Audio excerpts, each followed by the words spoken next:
Es muy importante tomar el bus, subir al metro, reunirse con personas de la ciudad, habitar los museos, los locales, el teatro, el cine, pero siempre en términos de el español que nosotros hablamos.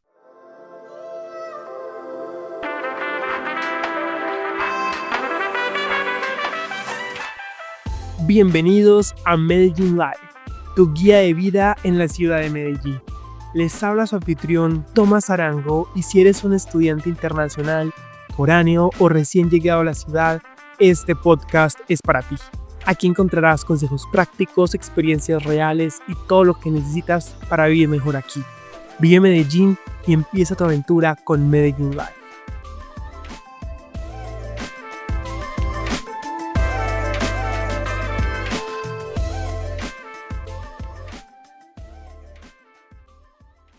En el episodio de hoy vamos a estar conversando sobre el aprendizaje del español en compañía de Jean-Paul Mejía para hablar mucho más de este tema. Danos un contexto de quién tú eres y cómo vamos a tratarlo. Hola, mi nombre es Dani Jean-Paul Mejía Holguín, soy profesor de la Universidad Pontificia Bolivariana y he sido docente de diferentes lenguas durante casi 22 años. Y es bien importante este tema porque cuando hablamos de adaptación, sobre todo de estudiantes que vienen de otros contextos lingüísticos o aún a veces pueden ser hispanohablantes, pero de otras raíces, vamos a dar cuenta que eso puede generar un contraste y quisiera que empezáramos hablando un poco de cómo puede mejorar el idioma, precisamente la comprensión cultural y beneficiar a un estudiante durante su estancia en Colombia. Vale, hay unas cosas muy importantes a tener presentes y es que toda lengua materna se tiene que aprender de manera profunda y disciplinada para poder llevar a cabo otros aprendizajes en diferentes lenguas. Siento que muchas veces por ser hispanohablantes creemos que nuestra lengua ya está es como una obviedad. No, listo, hablamos español. Pero cuando haces preguntas puntuales sobre el conocimiento de la lengua,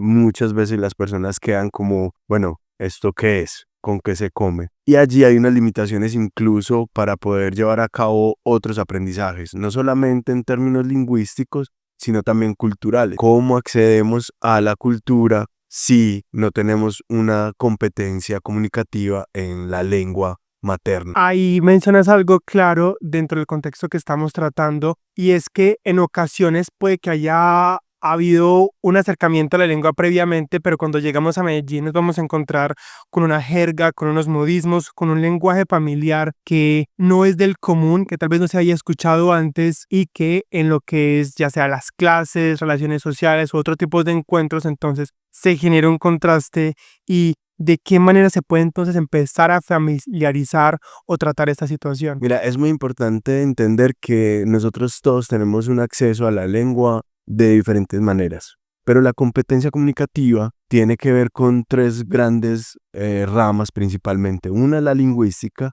otra la sociolingüística y otra la pragmática. Nosotros en general tenemos un poco de cada una, pero no sabemos cómo se comporta cada cada uno de esos fragmentos en términos generales. Entonces, para nosotros poder acceder a un conocimiento vasto sobre la lengua y la cultura, tendríamos que conocer la lengua en términos lingüísticos, ¿cierto? A eso me refiero generalmente a las formas estructurales de la lengua.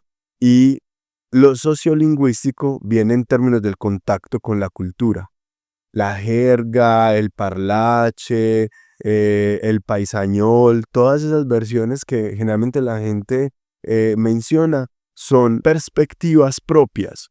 Sin embargo, cuando nosotros tenemos un ejercicio lingüístico amplio, esas versiones tan locales podemos, digamos, compensarlas con el conocimiento lingüístico y pragmático. Y cuando hablamos un poco de esa acentuación, ¿cuáles son algunas de las diferencias que caracterizan esa forma de hablar en Medellín, tal vez de otros lugares de Colombia o aún de Latinoamérica? Porque, como te mencionaba previamente, puede haber la creencia de que todos en Latinoamérica hablamos igual o todos en Colombia hablamos igual y Medellín tiene sus formas. Mira, Medellín y cada uno de sus barrios. Yo creo que cada 100.000 habitantes la lengua puede cambiar. un barrio en particular en Medellín puede tener unas versiones diferentes del español. Humberto Eco, en el libro Decir casi lo mismo o Decir lo mismo, tiene una teoría sobre la traducción. Él dice que si tuviéramos que llevar los libros de él a cada una como de esas personas, esos lugares, tendríamos que tener más o menos un libro de él, una versión de su libro traducida cada 100.000 habitantes. Porque de una u otra forma, en esos rasgos característicos de cada uno de nosotros y de nuestros barrios, eh, pues aparecen diferentes formas de la lengua. Sin embargo, lo más importante para nosotros como profesionales, como estudiantes, como empleados, tendríamos que tener, digamos, un conocimiento más amplio de la lengua para poder sobrecompensar esas versiones tan localistas de lo que nosotros hablamos. En Colombia generalmente es muy particular porque la gente siempre cree que el acento paisa o la versión paisa de la lengua es una general, pero es muy diferente una persona que habla español de Antioquia en el Poblado, es muy diferente una persona del español, por ejemplo, de Robledo, una persona del centro de Medellín, una persona de Río Negro, de, no sé, de El Carmen de Viboral. Cada una de esas diferencias está supeditada a esos localismos. Sin embargo, cuando tú conoces la lengua de manera amplia y competente, todo eso se puede compensar. Entonces tú podrías pasar esa barrera para evitar que de una u otra manera caer en esos localismos o en esas versiones de, es que este es paisa. Y con eso que mencionas se me genera otra pregunta, y es que sucede el que a veces el contacto que tiene un extranjero con el español entonces sea solamente mientras que está en una clase que está en español, pero el resto de sus interacciones se limitan a otros extranjeros.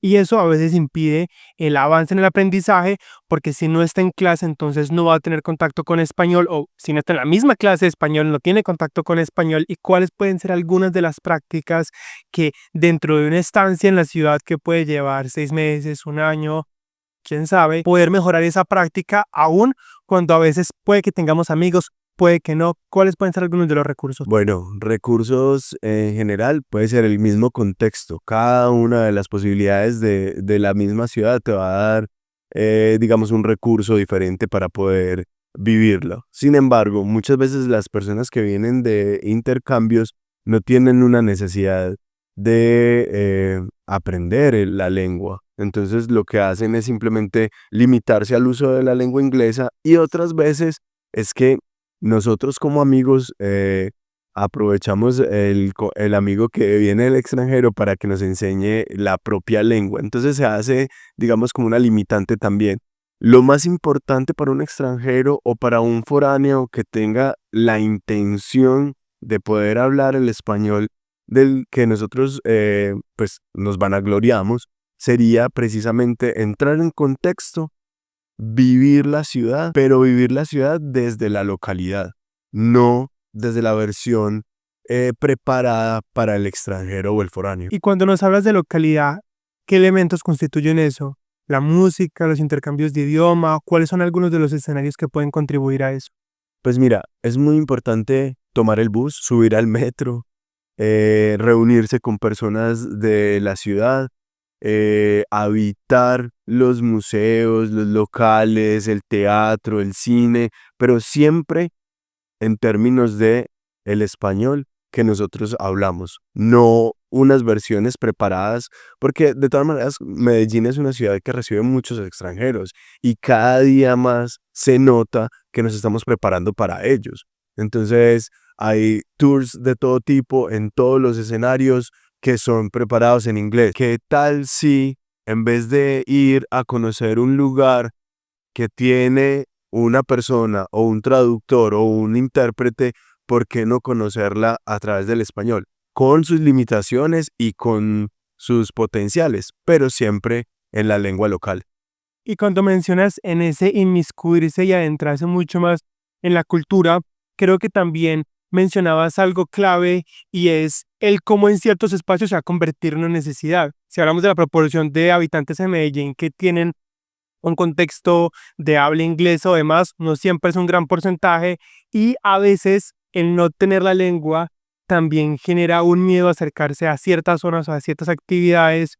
¿Cómo entonces se puede contrarrestar esto para que la experiencia mejore? Mira, la experiencia siempre va a ser esa aquí y en cualquier lugar. Los centros históricos y los centros poblados, digamos, de extranjeros, siempre tienen un gran potencial del uso de la lengua inglesa. Pero si nosotros salimos un poco de ese entorno seguro y nos vamos digamos, nos exponemos un poco, siempre con seguridad, pero nos exponemos un poco a lo que la ciudad realmente es, siempre vamos a tener una gran ventaja.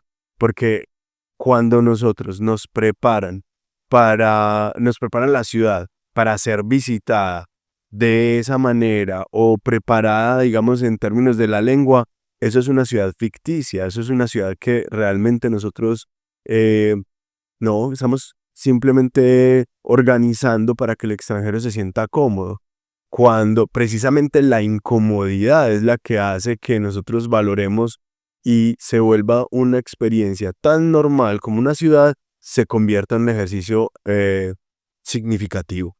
¿Cuáles pueden ser entonces algunos de los retos o dificultades que más se enfrentan al aprender un idioma como el español, teniendo en cuenta que se tiene un alfabeto distinto y podrían ser cuáles entonces las maneras de tratar estas dificultades que también dentro de tu experiencia has podido vivenciar? Ve, todas las lenguas tienen un sistema, todas, sin importar cuál sea. Algunos son los sistemas más difíciles para Occidente y otros son más cercanos. Pero en realidad cuando hablamos de el aprendizaje de la lengua y las dificultades que tiene el español, yo creo que es incluso una de las lenguas más fáciles de aprender. Sin embargo, lo que pasa es que la enfrentamos con miedo y la enfrentamos también como con un halo de santidad que a veces limita esa integración. Nosotros deberíamos entender que cada vez que nosotros empezamos un aprendizaje de las diferentes lenguas, lo más importante es siempre abalanzarnos sobre el uso de la misma, abalanzarnos sobre el estudio, la preocupación, la ayuda, tratar en todo momento de, si este es mi límite, poder reconocer mi forma de aprendizaje y poder potenciar sobre ese límite lo que yo estoy buscando de esa lengua. Nos hablas de algo claro y tiene que ver con esa práctica y paciencia constante mientras se vive en la ciudad, sobre todo cuando a veces se llega a un punto de frustración porque veo que el que venía tal vez de un italiano o de un francés, entonces su aprendizaje es más rápido y yo que vengo tal vez de hablar alemán, danés u otra lengua, tengo un proceso más lento. Pues mencionabas previamente algunos elementos, experiencias culturales que nos pueden facilitar y no sé qué herramientas digitales también pueden facilitar este proceso de forma que individualmente también se pueda crecer en el aprendizaje. Hoy en día es muy fácil encontrar herramientas en toda la internet, de todo tipo. Hay páginas web que son más clásicas, pero que encuentras toda la información. Hay preguntas específicas que le puedes hacer a los diferentes, no sé, foros en internet para poder responder a tus limitaciones. Pero hoy por hoy, por ejemplo, hay un uso exagerado de la inteligencia artificial. Incluso si tú le dices a tu inteligencia artificial de preferencia que entable una conversación contigo en términos básicos, en cualquier lengua, ella lo va a hacer. Te va a decir, te va a corregir, te va a dar incluso consejos para mejorar ese ejercicio. Ahora, eso es una versión y es una versión de una u otra manera correcta, lingüísticamente más acertada, pero lo mismo que tú haces con un celular y haciéndole preguntas al mismo o a la inteligencia artificial, pues lo mismo haces yendo a la calle, preguntándole a la persona que vende la mazamorra en la 70 o la persona que está comprando, no sé, cualquier cosa en el supermercado. Entonces, creo que una de las cosas más importantes definitivamente es abalanzarnos sobre el proceso y no tener como ese sentimiento de frustración porque no lo hago correcto la primera vez.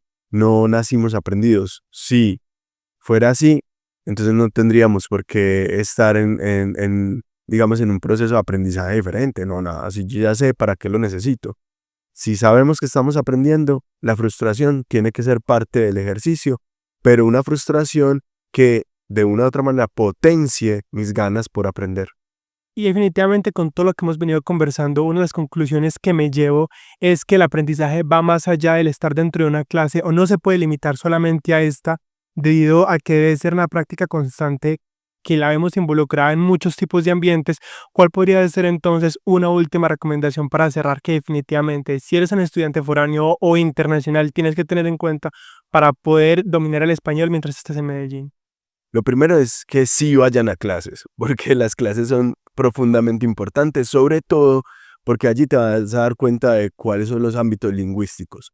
Lo segundo es, posterior a las clases, definitivamente la vivencia de la ciudad y salir de esos lugares seguros que tienen, que son los más comunes, los centros históricos, el Poblado o el Laureles mismo, para poder interactuar con otras versiones del español que nos pongan también en una exigencia diferente. Muchas gracias.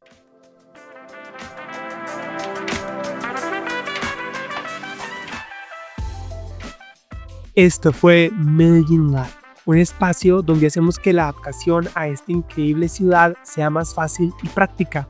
Recuerda que cada experiencia es una oportunidad para crecer, aprender y conectarte con esta nueva cultura. Síguenos y comenta el episodio si te gustó. Y nos vemos en el próximo capítulo donde seguimos viviendo Medellín juntos. Vive Medellín, empieza tu aventura con Medellín Lab.